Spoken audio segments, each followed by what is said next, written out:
1939, the FBI had and established an index called the Security Index, which was a list of individuals, both aliens and citizens, I'm now quoting, on whom there is information available to indicate that their presence at liberty in this country in time of war or national emergency would be dangerous to the public peace and safety of the United States government. The documents which notified all FBI offices of such lists and to prepare names indicated that the Bureau should make certain that the fact it was making such investigations does not become known to individuals outside of the Bureau.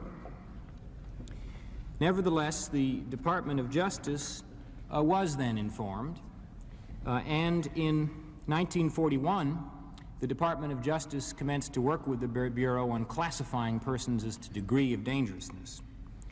In 1943, however, the Attorney General then in office, Mr. Biddle, wrote a memorandum for J. Edgar Hoover, in which he instructed J. Edgar Hoover to get rid of the lists and to stamp on each document in which a person had been given a classification for the purpose of being locked up the following legend: "This classification is unreliable. It is hereby canceled and should not be used."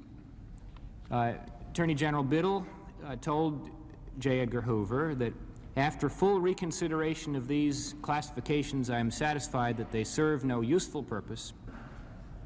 There is no statutory authorization or other present justification for keeping a custodial detention list of citizens. The Department fulfills its proper functions by investigating the activities of persons who may have violated the law. It is not aided in this work by classifying persons as to dangerousness. Now, within a few days of that instruction, very flat instruction from the Attorney General, the director of the FBI indicated to all FBI agents that the instruction, in effect, indicated that the instruction should not be carried out. He told them that what they should do is simply to change the label on the files from, quote, security matter to, quote, security matter, and from, quote, custodial detention.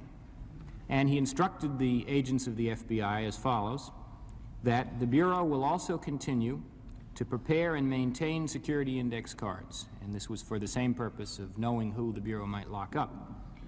And he further instructed them the fact that the security index and security index cards are prepared and maintained should be considered as strictly confidential and should at no time be alluded to in investigative reports or discussed with agencies or individuals outside the Bureau other than representatives of the military intelligence agencies who were going to be let in on the secret.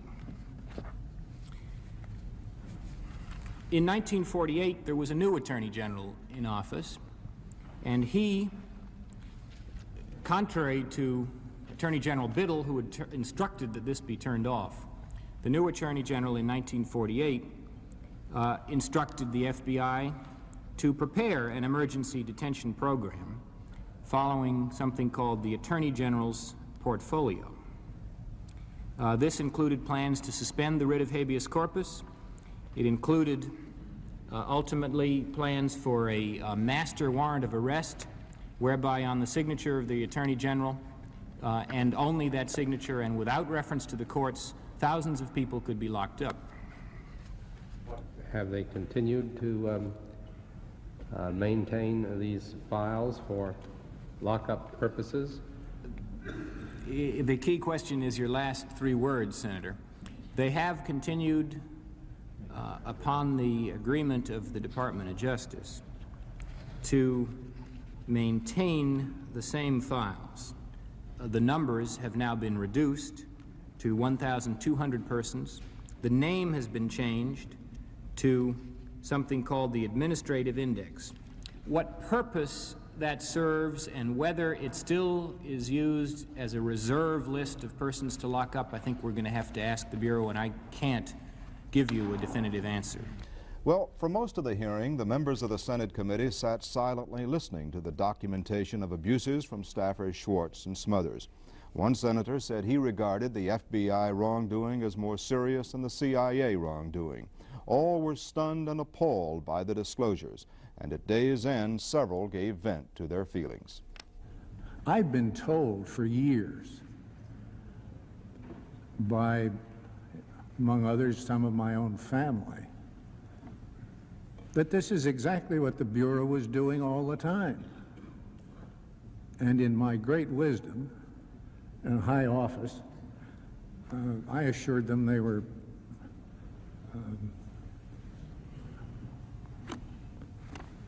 on pot. This just wasn't true.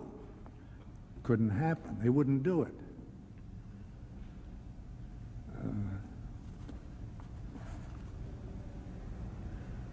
What you've described is a series of illegal actions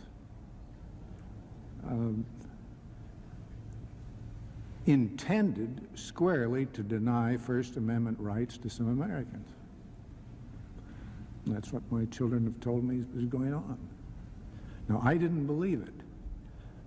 The trick now, as I see it, Mr. Chairman, is for this committee to be able to figure out how to persuade the people of this country that indeed it did go on.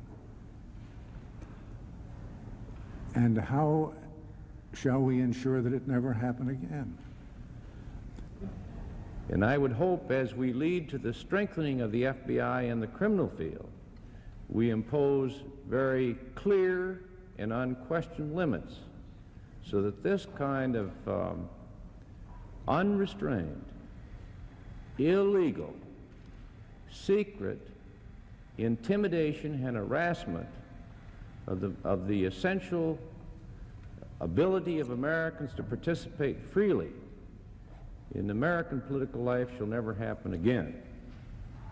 Seems to me that we have moved away from concern by the Bureau for actual actions that might be violent or might be criminal, toward action toward ideas that might be unpopular or may not be acceptable to some people within the Bureau or perhaps within the administration. The FBI has never had a statute clearly defining its authority. And after all these many years, this is the first serious congressional investigation of its activities. And we have seen today the dark side of those activities, where many Americans who were not even suspected of crime were not only spied upon, but they were harassed, they were discredited, and at times endangered through the covert operations of the Federal Bureau of Investigation. Such revelations place a serious responsibility upon this committee to see to it that